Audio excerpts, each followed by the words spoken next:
How's the preparation so far? We've seen the team. What's the plan with the new look team? Look, yeah, we're excited. I'm excited. First time I'm coaching Nepal inside Nepal, and I'm really looking forward to the home support that I've seen during NPL. But I'd also like to see them out here and fill the ground, create some noise, create a great atmosphere, and the players will really thrive on it. We've got some new players, new exciting players who have earned the right through performances in PM Cup. So it's a new start. We've seen a new look team, some 5 changes from the World Cup team. So is this a long-term plan or just a short-term fix to see new players? I was unsure about which way to go, and some of the selections were surprising for me, but I'm looking forward to seeing what these boys have. You can't see too much in the nets. You need to see them under pressure in proper matches before you can make a full judgment on their abilities. So this is a great opportunity for young players who, some guys have played before but have been out for a while, to come in and showcase their talents. You said you were surprised. How closely have you been in contact with the selectors regarding selection of both the teams, ODI and T20? Yeah, we had some conversations. I wasn't privy to a lot of the information, but that's just where it is. Some things are out of your control.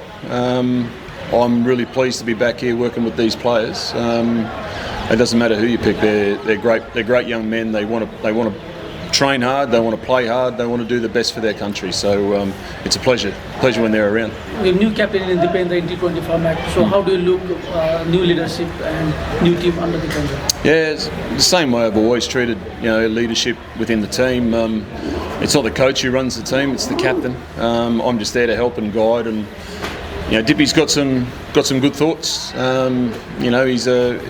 He's one of our better players at a fantastic World Cup, and this now is the next step in his career. So look, captaincy not often is career defining, but leadership is, and you don't need to be a captain to be a good leader.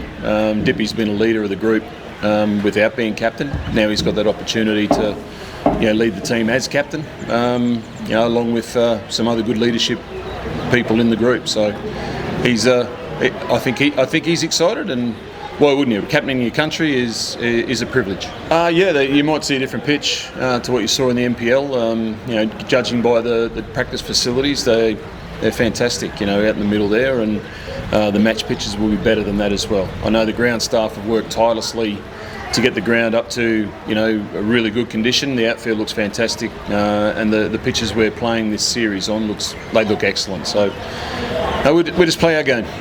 When you get to international cricket, pitches are very good when you go to World Cups, and you've got to adapt to those conditions. But I think the one thing is everyone's comfortable being at home. They're surrounded by their loved ones, and the crowd will be very passionate towards the Nepal cricket team, and I think the players are really looking forward to that. Teams, they have a lot of left-arm spinners, and when the ball does spin, it's difficult to, as a right-hander, to really capitalise on that. So I've been looking for left-handed batters for a while now who can cope in international cricket. And so these boys have got an opportunity to showcase their talent, which is great. Santosh in specific, he was player of the tournament in the under-19s. In the NPL, he was emerging player, and right now he's just back from the PM Cup MVP. So how do you see him? How do you grow him in the team? Do you bring him straight away, or you just keep him around? I'll keep that up my sleeve, mate. I've got a meeting with Dipendra later, so we'll discuss the makeup of the team. But look, I don't see this series as must win. I see the series as we need to go out and play the cricket that we know we can play, and let the result take care of itself. If we focus too much on the result, we'll forget about the nurturing of talent that we brought in. And you don't want to leave too many young players first come in. You don't want to leave them exposed. International cricket's tough. Whether you're playing domestic cricket, international cricket, it's a tough game of cricket. It's a tough sport. So you want to give them the easier ride in, rather than just throwing them straight into the wolves. But he's here for a reason. He's not here because it's his turn. He's here because he's forced his way in with performance, and that's the only way you get picked in teams. You outperform everybody else, and not just by a long way. And he's done that. around 20 players at the moment in ODI and T20. The main focus will be in CWC League, the World Cup qualifiers that is. So how do you plan to balance with two assistant coaches at the team right now? So how? Minimum of 1 day off in between games, so that's enough for recovery as well. But look, we will manage.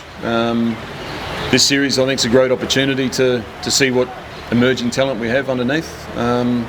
And also be great for the current players to understand what's chasing them down. So we get back into our cricket tomorrow night. Look forward to it.